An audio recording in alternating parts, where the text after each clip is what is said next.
Hello and welcome to the Capitol Report on NTD Television. I'm Steve Lance. Republicans zeroing in on Chinese ties to the Penn Biden Center, where classified documents were first found. NTD's Iris Tao has more on the records that they're seeking. Republicans are refreshing their focus on the Penn Biden Center and what they call potential foreign influence. Congressman James Comer, the chair of the House Oversight Committee, on Wednesday sent a letter to the University of Pennsylvania. He's requesting detailed records of who had key card access to the Penn Biden Center, a visitor log of those who met with Biden there, along with a complete list of Chinese donors to the university and to the think tank. And the move comes amid reports that UPenn got tens of millions of dollars in donations from China, some from anonymous sources. While the university denies that the Penn Biden Center has ever solicited any gifts from China, some believe that Chinese money did go to the think tank. China's not giving money to the University of Pennsylvania to pay for their music department. To be sure, they're giving it because they're hoping that it's used for international relations between the University of Pennsylvania and China, which the Biden Center is doing. Meanwhile, the new inquiry comes as the White House attacks House Republicans for appointing members such as Paul Gosar, Marjorie Taylor Greene, and Lauren Boebert to the oversight panel, which is now spearheading GOP investigations into the Biden files. It appears that House Republicans have handed over the keys to the most extreme MAGA members of the Republican caucus. And the press secretary urging Republicans to come clean. Not us. They should have to explain why allowing these individuals to serve on these committees and come clean with the American people. But that call comes as the White House itself stonewalls any questions related to Biden's classified documents. When it comes to even underlying facts, when it comes to specifics, when it comes to something that is under the purview, that the Department of Justice is looking at, especially legal matters, investigations, we do not comment from here.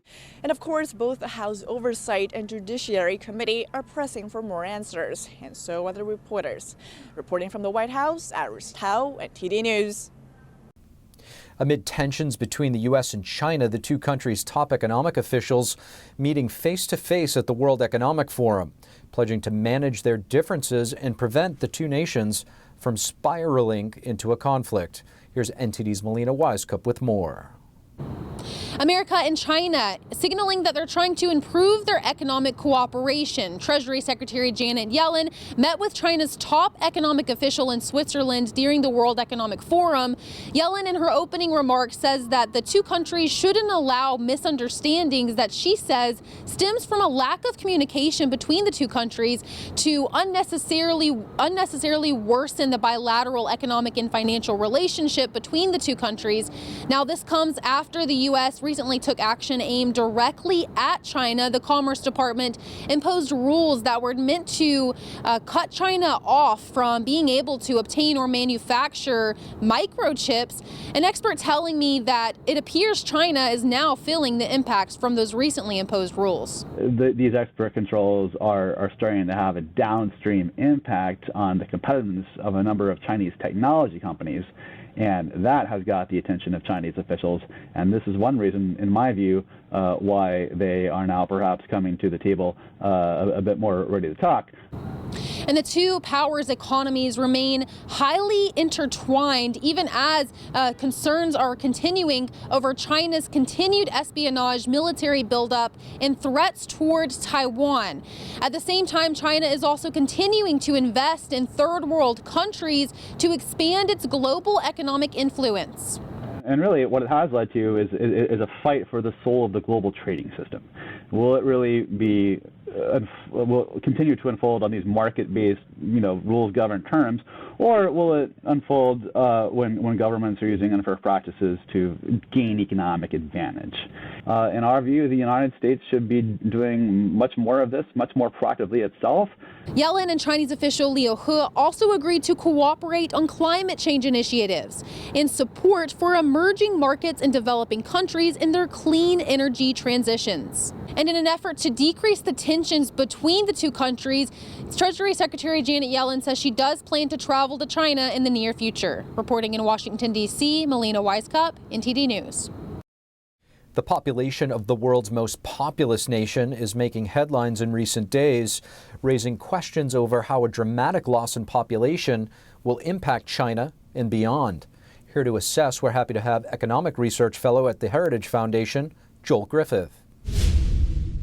Joel Griffith, thank you so much for joining us. Hey, thanks for having me tonight. Joel, front page of the Wall Street Journal today raising questions about China's shrinking population, tying that to potentially declining economic growth. How big of a concern do you think this is? Well, for China, it's certainly a concern. For decades, the China Communist Party put in place strict population controls, including forced abortions on families that wanted to have more than one child.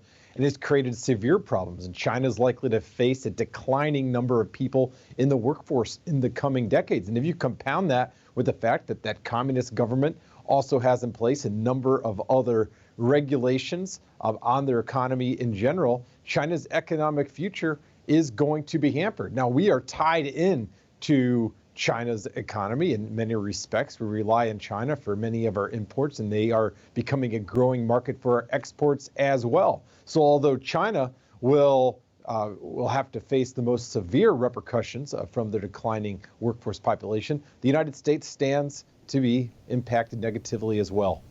Joel, you raise a lot of interesting points. I want to ask you about the export market. If indeed the numbers of people that have died throughout the past 3 years are much higher than what the CCP has raised, which surely they are because they don't tell the truth, this might not only be a concern for China, as you mentioned, but the U.S. and the global economy who rely on those exports to China, for instance, grain, agriculture, and even iPhone. Well, without a doubt, the death factor from COVID relative to the population has been higher in China, and that's despite the fact that China imposed shutdowns and vaccine passports and a host of restrictions that made our shutdowns in the United States, as bad as they were, made our shutdowns appear to be almost non-existent. And I think the criticism has been sadly lacking by entities such as the World Economic Forum. The criticism has been lacking in regards to China and their dastardly shutdown policies. And as you mentioned, the fact that some additional numbers of the China population were lost to COVID, yes, that is going to have an impact, but a minimal one on our export market here in the United States. Joel, I just want to switch gears a bit. Microsoft set to lay off another 10,000 employees, Amazon 18,000. What do these layoffs mean for the tech industry and the economy as a whole? Well, over the past 2.5 years, we saw many parts of our economy, including the tech sector, that were really ended up in asset bubbles, courtesy of the Federal Reserve printing trillions of dollars, and there really being a disconnect between capital investments and what the markets actually need. And so when you see these layoffs now that are occurring across the tech sector, but also across a number of other mid and large size companies, that is a result of just an incredible array of misguided government policies over the past 2 years.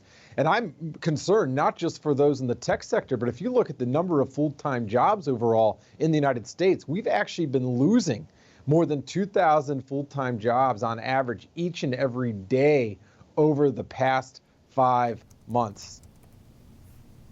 Joel, I just want to ask you, the Fed, as you mentioned, they've been raising interest rates with the hopes to quell inflation.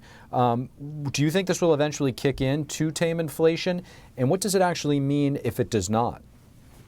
Well, when we're talking about the Federal Reserve and their attempts to mitigate the sky-high inflation that we've seen, it's important to actually understand that the Federal Reserve is largely responsible for the inflation that we've seen. We saw the Federal Reserve printing trillions of dollars to buy government bonds, and that was at the behest of the United States Congress that approved trillions of dollars worth of spending under both President Trump and then, of course, even more spending under President Biden. So the Federal Reserve bears large responsibility for this surge in inflation that is a direct result of trillions of new dollars being printed and put into the economy.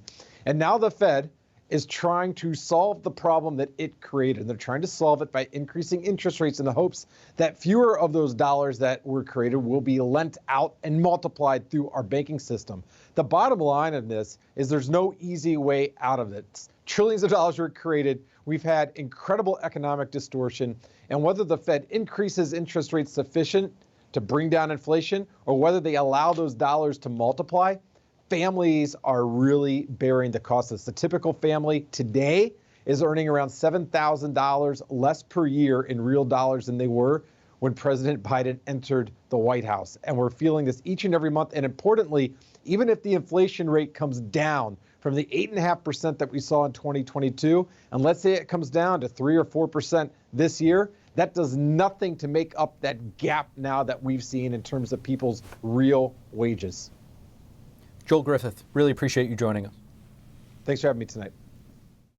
House Republicans are beginning the impeachment process for Secretary of Homeland Security Alejandro Mayorkas. Congressman Pat Fallon of Texas introducing articles of impeachment, and House Speaker Kevin McCarthy calling on Mayorkas to resign. Here's what McCarthy had to say about the impeachment on Tuesday. We can investigate, and in that investigation could lead to an impeachment inquiry. I don't predetermine, because I'll never use impeachment for political purposes, but if the person is a derelict in their duties and they're harming Americans and Americans are actually dying by the lack of their work, that could rise to that occasion. Republicans seeking to impeach Mayorkas, alleging that he failed to enforce the country's immigration laws and that he lied to Congress that the border was indeed secure. The House Judiciary Committee has indicated it's prepared to impeach the secretary if there is consensus within the GOP conference. In a statement, a spokesperson for Mayorkas made it clear that he has no plans to resign.